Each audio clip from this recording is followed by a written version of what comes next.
বন্যার সময় দুর্যোগ কবলিত এলাকায় অনেক সময় লাশ দাফন করার সুযোগ থাকে না, কারণ অনেক সময় চারদিকে থাকে অথই পানি। অবস্থায় করণীয় কি? আল্লাহ মাফ করুন, এরকম ভয়াবহ পরিস্থিতি আমরা দেখেছি।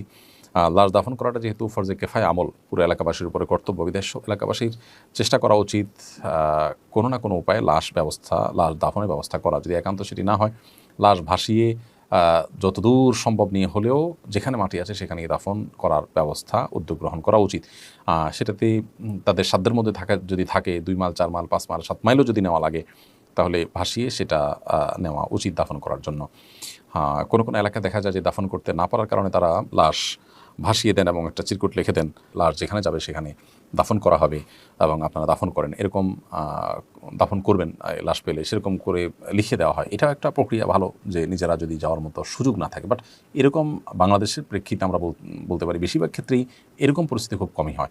আপনি এক এলাকাতে পারবেন, আরেক এলাকাতে পারবেন, কলার ভেলায় করে বাসিয়ে বাসিয়ে নিয়ে যেতে পারবেন। যতটুকু পারেন আপনি লাশ মাটিতে দাফন করবেন, এটা সম্মানজনক এবং এটা করা আমাদের কর্তব্য, ফরজে কেফায়া কাজ বিধায় সেটা আমাদের চেষ্টা করতে হবে। বৃহত্তর নোয়াখালীতে বন্যা পরিস্থিতি অত্যন্ত ভয়াবহ। আপনি সরাসরি সেখানে উপস্থিত হয়ে কাজ করেছেন বলে দেখলাম। আরও যারা কাজ করছে তাদেরকে আপনার অভিজ্ঞতার আলোকে কী পরামর্শ দিবেন?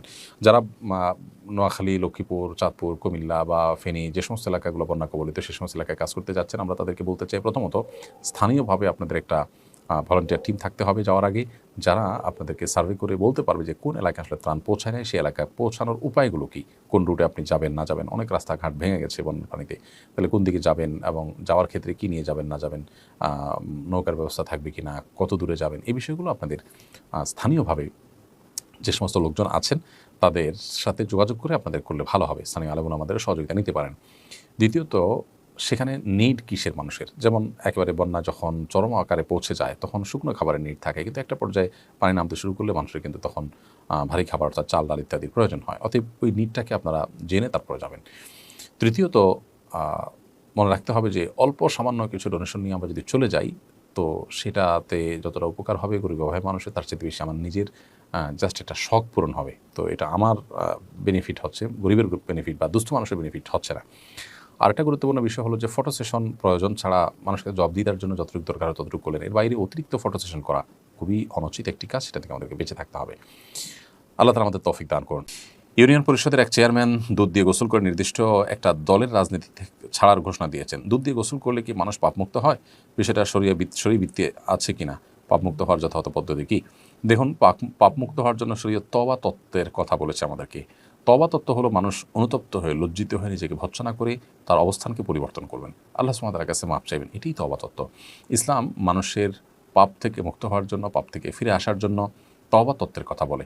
এই যে দুধ দিয়ে গোসল ইত্যাদি করার কথা আমাদের সমাজে বলা হয় বা প্রচলন আছে, ভারতবর্ষে অনেক প্রাচীনকাল থেকে এটি আছে যে মানুষ কোনো ভুল অবস্থান থেকে বেরিয়ে আসার জন্য দুধ দিয়ে গোসল করে পবিত্র হওয়ার চেষ্টা করেন। এটি একান্তই অনুচিত এবং শরীয়ত দৃষ্টিকোণ থেকে একটি ভুল কাজ। কারণ প্রথমত, দুধ দিয়ে গোসল করার ফলে অপচয় হয়, বিধায় অপচয়কারী শয়তানে ভাই, সেটা একটি গুনাহের কারণ।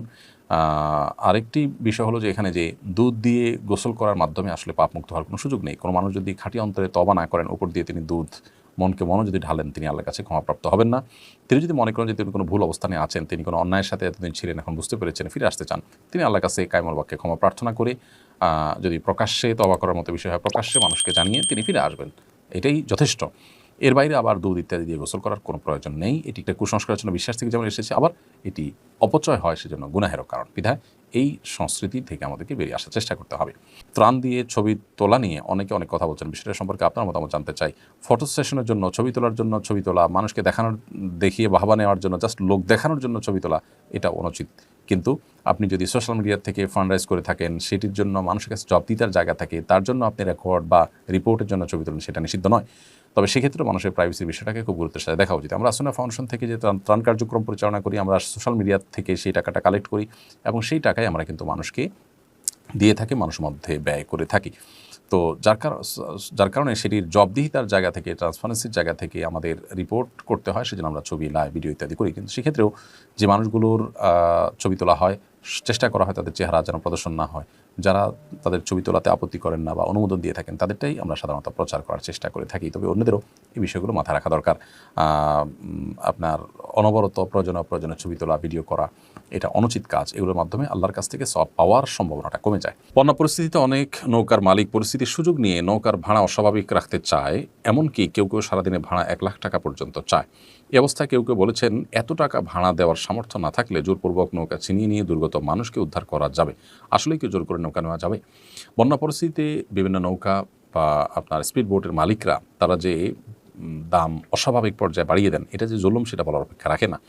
যদি কোনো মানুষের জীবন হুমকির মধ্যে থাকে, জীবন বিপন্ন হওয়ার আশঙ্কা থাকে এবং কেউ তার নৌকা এরকম দিতে না চান, গড়িমসি করেন, তাহলে তখন তার থেকে জোর করে ছিনিয়ে নিয়ে ওই মরণাপন্ন মানুষকে উদ্ধার করা যাবে। তবে সাধারণ উদ্ধার কাজের জন্য আপনি জোর করতে পারবেন না। মানুষের অধিকার বিষয়টাকে ইসলাম খুব গুরুত্বের সাথে দেখে। একজন মানুষের সম্পদকে জোরপূর্বক আপনি এটা ভালো কাজে ব্যয় করবেন, এই রাইট আপনাকে দেওয়া হয়নি। ভালো কাজে ব্যয় করার জন্য তার সন্তুষ্টিটা জরুরি। তার সন্তুষ্টি তিনি করলে ভালো, না করলে তিনি আল্লাহর কাছে কখনো কখনো দায়ীও হতে পারেন, কিন্তু আপনি তাকে বাধ্য করতে পারেন না। তবে হ্যাঁ, মানুষের জীবন রক্ষা করা ব্যাপারটা এত গুরুত্বপূর্ণ, শরীয়তের মানুষের জীবনের মূল্য এত বেশি যে জীবন রক্ষার জন্য যদি কেউ তার কাছে থাকা সুযোগ নাও দেয়, তবুও আপনি সেখান থেকে যদি জবরদস্তি, বিশেষ করে কেউ যদি জুলুম করে, এটা আমি অতিরিক্ত টাকা চাই, যে টাকা আপনার কাছে না, এদিকে মানুষটাকে বাঁচাতে হবে, তাহলে আপনি জোর করে তার কাছ থেকে এটি নিয়ে সেই কাজ করতে পারেন।